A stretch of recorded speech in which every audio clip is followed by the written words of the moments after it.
संजय राऊत रडारवर, लवकरच चौकशी होणार. भाजपच्या बड्या नेत्याचा दावा काय?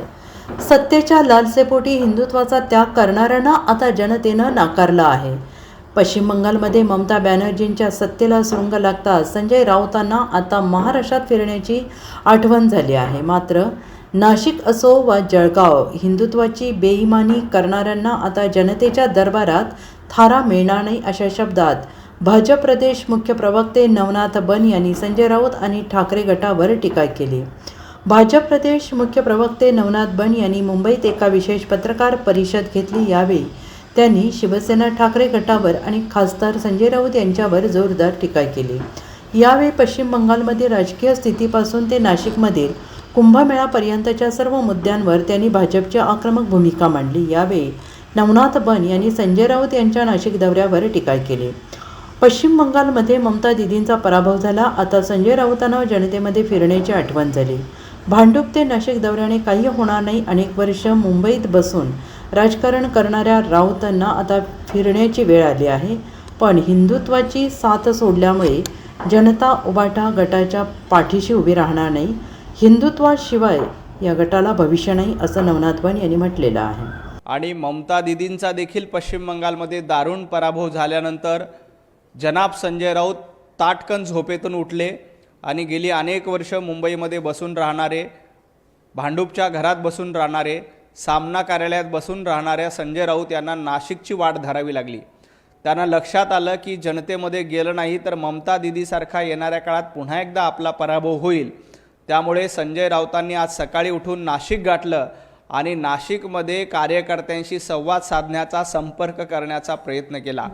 संजय राऊत, तुम्ही नाशिकमध्ये कितीही आपटली, तुम्ही नाशिकमध्ये कितीही गिरट्या घातल्या, नाशिकमध्ये कितीही फेऱ्या मारल्या, तरी ज्या पद्धतीनं पश्चिम बंगालमध्ये ममता दिदींचा पराभव झाला, त्याच पद्धतीनं मुंबईमध्ये तुमचा पराभव झाला, नाशिक महापालिकेत पराभव झाला, जिल्हा परिषदेमध्ये पराभव झाला. येणाऱ्या काळामध्ये तुम्ही कितीही पक्ष बांधणीचा विचार केला, संजय राऊत, तुम्ही जोपर्यंत हिंदुत्ववादाची साथ देत नाहीत तोपर्यंत तुमच्या पक्ष बांधणीला काहीही अर्थ होणार नाही. नाशिकमध्ये फिरा, जळगावला फिरा, धुळेला फिरा, जनता तुमच्या पाठीशी उभी राहणार नाही.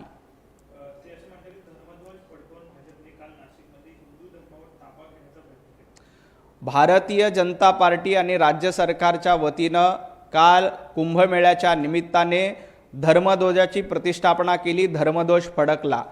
धर्मध्वज फडकल्यानंतर संजय राऊतांच्या मात्र पोटात दुखायला लागलं. याच ठिकाणी भगव्याऐवजी हिरवा ध्वज फडकला असता तर संजय राऊतांना आनंदाचं भरतं आलं असतं, आनंदाच्या उकळ्या आल्या असत्या. त्यांना इथे धर्मध्वज फडकला म्हणून पोटामध्ये दिसतंय. त्यांना इथे हिरवा झेंडा फडकला असता तर संजय राऊतांना प्रचंड आनंद झाला असता. त्यामुळं अशा पद्धतीनं हिंदुत्व सोडल्यामुळं, बाळासाहेब ठाकरे यांच्या विचारांना सोडल्यामुळं संजय राऊत आणि तुमच्या पक्षाची ही अवस्था झाली.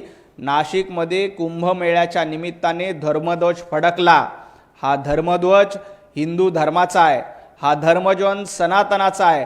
हा धर्मध्वज प्रत्येक त्या हिंदू नागरिकाचा आहे जो वर्षानुवर्ष आपली परंपरा, आपली संस्कृती जपतो. संजय राऊत, या धर्मध्वजाचं महत्त्व तुम्हाला कळणार नाही, कारण तुम्ही भगवा सोडून हिरवा हाती घेतलाय. तुम्हाला आता हिरवा. Bureau report, SBN Marathi, Sangli.